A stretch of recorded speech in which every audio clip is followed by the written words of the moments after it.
I wonder if any member of this council has ever met a 5-year-old child who no longer wants to live, let alone imagined a society in which so many young children feel this way. My name is Dr. Feroze Sidwa. I am an American trauma and critical care surgeon based in Stockton, California. I come before you today to speak about the Gaza Strip, where I have volunteered twice since October 7th, first at European Hospital from March 25th to April 8th of last year, and most recently at Nasser Medical Complex from March 6th to April 1st of 2025. Both are in the city of Khan Yunis. I'm not here as a policymaker or a politician. I'm a physician bearing witness to the deliberate destruction of a healthcare system, the targeting of my own colleagues, and the erasure of a people. The Constitution of the World Health Organization states that the health of all peoples is fundamental to the attainment of peace and security, and is dependent on the fullest cooperation of individuals and states. I've taken this to heart, and it is the reason I volunteer in conflict zones from Haiti to Ukraine to Gaza. In Gaza, I operated in hospitals without sterility, electricity, or anesthetics. Surgeries took place on crowded and filthy floors. Children died not because their injuries were unsurvivable, but because we lacked blood, antibiotics, and the most basic supplies that are readily available in any large hospital anywhere else in the world. I did not see or treat a single combatant during my 5 weeks in Gaza. My patients were 6-year-olds with shrapnels in their heart and bullets in their brains, and pregnant women whose pelvises had been obliterated and their fetuses cut in two while still in the womb. Mothers sheltering in the hospital cooked bread on hot plates in the emergency department during mass casualty events, as we dealt with the rain of fire and death falling around us everywhere. Mr. President, the foundations of life in Gaza, family, health, and community, have been shattered. The medical system has not failed. It has been systematically dismantled through a sustained military campaign that has willfully violated international humanitarian law. Civilians are now dying not just from the constant airstrikes, but from acute malnutrition, sepsis, exposure, and despair. Between my 2 visits to Gaza, I witnessed a sharp decline in patients' health, driven not just by injury, but by worsening hunger and malnutrition that left their bodies weaker, their wounds slower to heal, and their survival far less certain. And let's not forget, this is a man-made catastrophe. It is entirely preventable. Participating in it or not, allowing it to happen is a choice. This is a deliberate denial of conditions necessary for life: food, shelter, water, and medicine. Preventing genocide means refusing to normalize these atrocities. It means refusing to dehumanize the Palestinians, to refuse to see them as calories counted or numbers of trucks moved. We see now that this way of thinking has brought about a human dignity crisis, with an entire people on the edge of survival. On March 18th, the ceasefire was violated by Israel. That day, I witnessed the most extreme mass casualty event of my career at Nasser Medical Complex. 221 trauma patients arrived in one morning. 90 were dead on arrival. Nearly half were severely injured children. No health system on earth could cope with this, least of all one that is besieged and starved of supplies. Hospitals are meant to be sanctuaries. Healthcare workers and first responders are supposed to be protected. Children are supposed to be protected. In Gaza, these protections are simply gone. Every day, the distinction between combatant and civilian is erased. Most of my patients were pre-teen children, their bodies shattered by explosives and torn by flying metal. Many died. Those who lived often awoke to find their entire families gone. Last year, I published in the New York Times a survey of 65 American healthcare workers who had served in Gaza.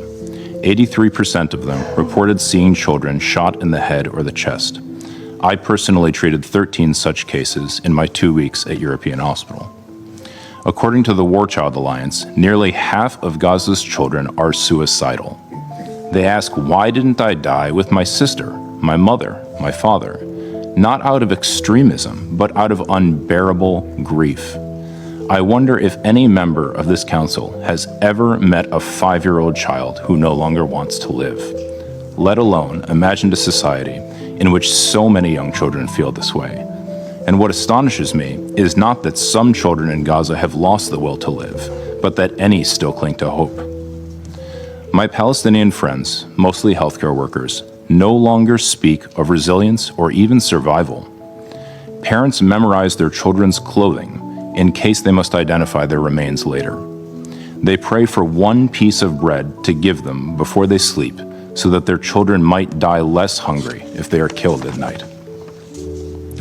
And meanwhile, my Israeli and American friends express horror at what is being done in their names. Many of us cannot understand how our governments continue to arm this senseless destruction, but you in this chamber have the power to stop it.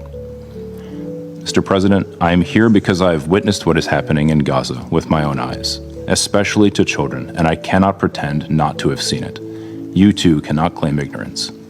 I urge the Council, and especially my own government, to act with urgency on these enforceable measures. 1. Demand an immediate and permanent ceasefire, including a halt to all arms transfers to all parties to the conflict, alongside targeted and lawful sanctions on Israel. 2. Demand the reopening of all of Gaza's crossings and guarantee unrestricted medical evacuations, including to hospitals in the West Bank and East Jerusalem, where Palestinian patients can be treated by Palestinian doctors, with safe return to Gaza assured. 3. Guarantee sustained humanitarian access throughout Gaza, allowing all essential supplies, shelter, food, water, fuel, and medical supplies to reach all people in need. 4. Strongly and explicitly reject the weaponization and politicization of aid embodied by the Gaza Humanitarian Foundation, whose executive director, a veteran of the U.S. Marine Corps, publicly resigned on Sunday, citing the Foundation's lack of adherence to humanitarian principles. We must affirm support for existing UN mechanisms, back UNRWA, and ensure NGOs with expertise in reaching and providing specialized care to those in need have unimpeded, full access. 5. The immediate and unconditional release of all hostages. 6. The immediate and unconditional release of all healthcare workers, including Dr. Hussam Abu Sufia, now held in Israeli detention for more than 150 days. And 7. Without delay, uphold the UN Charter and act now to prevent genocide. One day, Gaza survivors may have a record of the empty promises made by the members of this council as their wounds deepened and their lives were lost.